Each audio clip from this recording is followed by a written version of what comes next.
Il est 7 heures en N'Djamena. Dans les salles, les stylos grattent déjà les copies. Les candidats admissibles au second tour du baccalauréat 2025 affrontent les dernières épreuves écrites. Entre concentration et volonté d'en finir, l'ambiance est studieuse. À la sortie, les premiers témoins se veulent rassurants. Je me suis préparé quand j'ai su que je suis au deuxième tour. Je me suis préparé, j'ai eu à corriger les anciens sujets. Et ça a été, alhamdoulilah, ça a été passable. C'était bien par rapport à la première session. Les exercices étaient bien compréhensibles et donc je reste confiant pour cette fois-ci. La présidente du centre de composition, Nekarbay Hélène, salue le bon déroulement général, mais pointe du doigt quelques contraintes d'organisation. Les difficultés, c'est des petites difficultés. Vous avez les enfants qui perdent leur carte biométrique, on ne sait pas si c'est la panique ou c'est quoi. Il y a certains également, on les a bien dit que les candidats officiels doivent venir en tenue. Certains sont venus sans tenue. Nous les avons sommés d'aller porter les tenues. Ils ont couru, ils ont mis les tenues, ils sont revenus. Cette session exceptionnelle mobilise 54 centres à travers le pays. Prévue sur une seule journée, elle marque l'ultime étape pour les candidats encore en lice. Une journée intense et pour beaucoup, l'espoir des nouveaux départs. Pas de liberté provisoire pour Mounoudi Mbaindigim Olivier. Le tribunal de N'Djamena a rejeté la demande de mise en liberté provisoire déposée par les avocats de Mounoudi Mbaindigim Olivier, journaliste et directeur de publication du journal Le Pays, également correspondant de RFI au Tchad. La décision a été rendue après examen des éléments du dossier. Les journalistes ainsi que ses co-accusés retournent en détention en attendant la suite de la procédure judiciaire. Arrêté le 5 mars dernier, Mounoudi Mbaindigim Olivier était initialement accusé d'intelligence avec une puissance étrangère avant que les charges ne soient partiellement requalifiées. Plusieurs organisations nationales et internationales continuent de réclamer sa libération. C'est officiel. Après 3 mois de négociations, Starlink est désormais opérationnel au Tchad. Pour 12 000 francs par mois, les abonnés bénéficient de 50 gigaoctets de données. Une offre à 18 000 francs CFA permet d'accéder à 250 gigaoctets, tandis qu'un abonnement illimité est proposé à 32 000 francs CFA. Les personnes ayant acquis leur kit Starlink à l'étranger disposent d'un délai de 2 semaines pour le régulariser auprès de l'autorité de régulation des communications électroniques et des postes. Starlink en complément des opérateurs nationaux déjà présents vient pas pour bousculer, pour renforcer notre capacité collective à couvrir le territoire national en connectivité de qualité.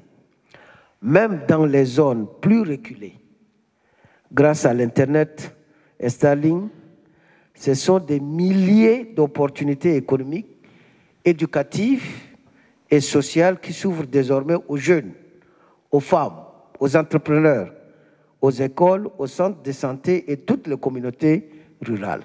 Pour rappel, l'accord autorisant l'arrivée de Starlink au Tchad a été signé le 13 mars dernier par le gouvernement. Ce service permet l'accès à Internet par satellite. Le gouvernement appelle cependant à une utilisation modérée. Le sujet principal de la conférence, l'accord de paix signé entre les autorités centrafricaines et 2 groupes rebelles, notamment le 3R, Retour, Réhabilitation, Reconstruction et l'UPC, Unité pour la paix en Centrafrique. Cet accord a été signé le 19 avril à Bangui, sous la médiation du président tchadien Mahamat Idriss Déby Itno. Des questions se posent sur la présence des rebelles en territoire tchadien. Le gouvernement se veut rassurant. Dans l'accord, le gouvernement centrafricain s'engage à assurer la sécurité des rebelles qui vont rentrer chez eux en Centrafrique. Ça, c'est la première chose. Deuxièmement, le gouvernement centrafricain s'engage à faire participer les ex-rebelles dans la gestion de l'État centrafricain. C'est-à-dire qu'ils auront la chance de participer au gouvernement centrafricain, ils auront la chance de participer aussi dans l'armée, c'est-à-dire avoir des postes dans l'armée. Ils vont être réintégrés dans l'armée, les ex-rebelles. Le gouvernement centrafricain s'est engagé à appliquer l'accord. dépôt des armes, dissolution des groupes armés. Une mise en œuvre attendue dans les prochains jours à Bangui. Cette réunion a permis de dresser le bilan de la campagne nationale de vaccination, combinant la lutte contre la polio, la distribution de vitamine A et l'administration d'albendazole. Après la présentation des résultats, les partenaires techniques et financiers ont salué les efforts des équipes sanitaires déployées dans les 23 provinces du pays. Ils ont toutefois pointé du doigt certains aspects à améliorer pour optimiser les prochaines campagnes. L'autre recommandation que je voulais faire, c'est est-ce qu'on peut trianguler les données? Là où on a eu la micro-planification dans les 6 provinces, est-ce que les résultats sont meilleurs? Est-ce qu'on a moins d'enfants ratés? Là-bas, peut-être qu'il faudrait également voir ça. De même, là où nous avons des résultats de plus de 130%, utiliser les proxys pour voir, les proxys indicateurs, pour voir si ça corrèle, si les résultats de 130%, c'est corrélé, c'est vraiment ça. De son côté, le ministre de la Santé publique a insisté sur l'importance d'une meilleure préparation pour anticiper et gérer les imprévus lors des futures campagnes. Tous les délégués, je vous remercie très honnêtement. Je vous encourage à bien travailler pour améliorer notre système de santé et faire face à des éventuelles maladies et sauver la population tchadienne. C'est ça la chose la plus importante. Quand le système est solide, robuste, il est capable de faire face à toutes les éventualités et il s'adapte aux évolutions du contexte. Parce qu'au niveau international, il y a un bouleversement international qui va affecter, impacter très négativement le financement des systèmes de santé. Après 2 heures de discussion, des propositions concrètes et des recommandations ont été formulées pour améliorer l'efficacité des campagnes de vaccination dans l'avenir. Bâtir la paix au quotidien. Par cette distinction, le ministère de la Femme et le PNUD veulent encourager un mouvement de reconnaissance et d'inspiration. Ces femmes, devenues symboles de résilience, incarnent une société en reconstruction où l'inclusion féminine devient un levier de changement durable. Elles ont contribué à tisser les liens invisibles qui unissent et font tenir les communautés. À travers d'elles, nous saluons toutes celles qui, chaque jour et parfois dans l'ombre, maintiennent debout le tissu social. Pour la ministre d'État, Amina Priscille Longo, ces lauréates sont plus que des modèles. Elles témoignent que la paix s'est construite aussi loin des sphères politiques, dans les écoles, les foyers, les marchés ou encore les villages. Le prix d'excellence, mesdames et messieurs, pour la paix n'est pas une fin en soi. Il est un point de départ car il marque l'engagement nouveau pour faire davantage, mais aussi être une étoile qui inspire d'autres jeunes générations. Nous voulons que cette dynamique se prolonge dans le temps, qu'elle devienne un levier pour inspirer, former, soutenir et outiller encore plus de femmes à travers le pays. Parmi les femmes honorées, des activistes, des entrepreneurs, des médiatrices communautaires, autant de voix qui œuvrent chaque jour pour une paix concrète, inclusive et durable. 4 salles de classe, une toilette et un bureau administratif. Tous réduits en gravat par les agents municipaux du 9e arrondissement. Objectif affiché, dégager les voies publiques pour améliorer la circulation des personnes et l'écoulement des eaux. Ce matin, enseignants et élèves s'activent, tentant de récupérer quelques briques et du matériel encore utilisable. Un spectacle de désolation pour Beral Mbaïkoubou, fondateur du centre. Il ne peut pas parler de ce sujet avec une légèreté. Du chemin pour circuler, du chemin pour que passent les eaux pluvieuses. Si on est un responsable politique sérieux, si on a des techniciens sérieux, on peut trouver un palliatif. On ne peut pas, au nom de ces considérations-là, aussi importantes soient-elles, sacrifier le risque de naufrage de tout un tas d'enfants qui, je le répète, n'ont pas un cadre d'éducation offert par l'État. Du côté de la mairie, on assume l'opération.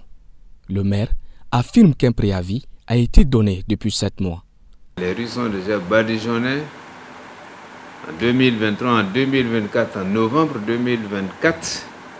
Un délai a été donné, de 3 mois a été donné à la population de partir. Mais vous voyez, nos concitoyens parfois ils ne comprennent pas. Ils sont restés. Voilà, c'est d'aller aider ce quartier à se connecter au moins aussi avec le reste, parce que c'est un quartier qui est derrière le reboisement là. Il n'y a même pas une rue principale comme ça qui le relie sur le goudron. Cette opération, selon la municipalité, se poursuivra dans d'autres quartiers du 9e arrondissement. À ce cimetière de Chantefile, bientôt, le site pourrait changer de visage. Ordures élevées occupant des guerpilles à la place des boutiques. Un projet porté par la mairie, mais vivement contesté par le quartier. Nous ne sommes pas d'accord avec la décision de la mairie de construire des boutiques autour de ce cimetière. Nous avons même saisi le Conseil supérieur des affaires islamiques par l'intermédiaire de l'imam Abdedaïm. Ils nous ont remis un document officiel interdisant formellement la construction des commerces dans le cimetière de Chantefile. Transformer ce lieu en marché va à l'encontre des principes de l'islam. Il faut respecter les morts. Nous aussi, un jour à l'autre, nous y serons. Pourquoi cela ne se fait-il pas dans les cimetières? Pour elle, il ne s'agit pas d'un projet commercial, mais d'une action d'assainissement et de sécurité. Nous n'avions jamais réussi à maîtriser ni les dépôts sauvages d'ordures, ni les agressions. Parce que les agressions commencent parfois à 19h, parfois à 20h, à l'insu même des forces de l'ordre qui vont penser que les agressions vont commencer peut-être à 22h ou bien à 23h. Donc c'est suite à ces différentes plaintes des chefs de carré, des délégués de quartier et même de la population environnante que nous avons décidé de commun accord avec les chefs de carré et les délégués de quartier pour trouver une solution définitive à ces problèmes qui est quotidien. Le cimetière de Chantefile date de 1988. Longtemps abandonné, il est aujourd'hui au cœur d'un débat entre mémoire, développement urbain et rentabilité de l'espace public.